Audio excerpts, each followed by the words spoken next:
सावित्री और सत्यवान की कथा।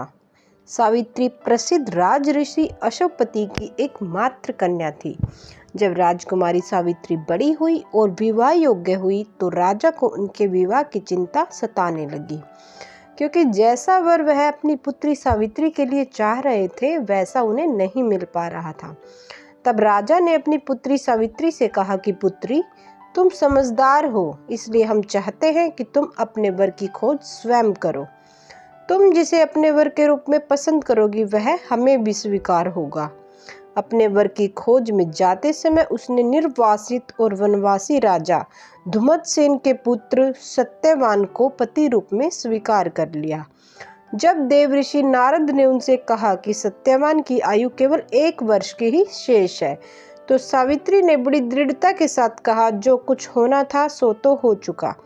माता पिता ने भी बहुत समझाया, परंतु सती अपने धर्म से नहीं डिगी। सावित्री का सत्यवान के साथ विवाह हो गया। सत्यवान बड़े गुणी, धर्मात्मा, माता पिता के भक्त एवं सुशील थे। सावित्री राजमहल छोड़कर जंगल की कुटिया में आ गई। आते ही उसने सारे वस्त्राभूषणों को त्याग कर सास ससुर और पति जैसे वलकल के वस्त्र पहनते थे वैसे ही पहन लिए और अपना सारा समय अपने अंधे सास ससुर की सेवा में बिताने लगी। सत्यवान की मृत्यु का दिन निकट आ पहुंचा। सत्यवान अग्निहोत्र के लिए जंगल में लकड़ियां काटने जाया करते थे। आज सत्यवान के महाप्रयाण का दिन है। सावित्री चिंतित हो रही है। सत्यवान कुल्हाड़ी उठाकर जंगल की तरफ लकड़ियां काटने चले। सावित्री ने भी साथ चलने के लिए अत्यंत आग्रह किया। सत्यवान की स्वीकृति पाकर और सास ससुर से आज्ञा लेकर सावित्री भी पति के साथ वन में गई। सत्यवान लकड़ियां काटने वृक्ष पर चढ़े, परंतु तुरंत ही उन्हें चक्कर आने लगा और वे कुल्हाड़ी फेंक कर नीचे उतर आए। पति का सिर अपनी गोद में रखकर सावित्री उन्हें अपने आंचल से हवा करने लगी। थोड़ी देर में ही उसने भैंसे पर चढ़े हुए काले रंग के सुंदर अंगों वाले, हाथ में फांसी की डोरी लिए हुए, सूर्य के समान तेज वाले एक भयंकर देव पुरुष को देखा। उसने सत्यवान के शरीर से फांसी की डोरी में बंधे हुए अंगूठे के बराबर पुरुष को बलपूर्वक खींच लिया। सावित्री ने अत्यंत व्याकुल होकर आर्त स्वर में पूछा, हे देव, आप कौन हैं और मेरे इस हृदय धन को कहाँ ले जा रहे हैं? उस पुरुष ने उत्तर दिया, हे तपस्विनी, तुम पतिव्रता हो, अतः मैं तुम्हें बताता हूँ कि मैं यम हूँ और आज तुम्हारे पति सत्यवान की आयु क्षीण हो गई है, अतः मैं उसे ले जा रहा हूँ। तुम्हारे सतीत्व के तेज के सामने मेरे दूत नहीं आ सके, इसलिए मैं स्वयं आया हूँ। यह कहकर यमराज दक्षिण दिशा की तरफ चल पड़े। सावित्री भी यम के पीछे पीछे जाने लगी। यम ने बहुत मना किया।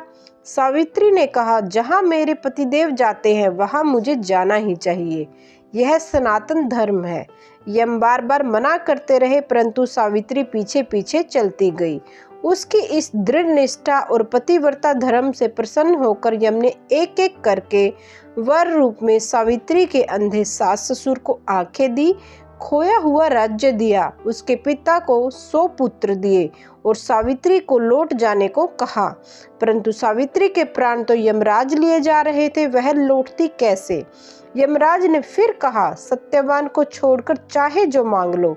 सावित्री ने कहा, यदि आप प्रसन्न हैं तो मुझे सत्यवान से 100 पुत्र प्रदान करें। यम ने बिना ही सोचे प्रसन्न मन से तथास्तु कह दिया। वचनबद्ध यमराज आगे बढ़े। सावित्री ने कहा, मेरे पति को आप लिए जा रहे हैं और मुझे 100 पुत्रों का वर दिए जा रहे हैं, यह कैसे संभव है? मैं पति के बिना सुख, स्वर्ग और लक्ष्मी किसी की भी कामना नहीं करती। बिना पति मैं जीना भी नहीं चाहती। वचनबद्ध यमराज ने सत्यवान के सूक्ष्म शरीर को पास मुक्त करके सावित्री को लौटा दिया और सत्यवान को 400 वर्ष की नवीन आयु प्रदान की।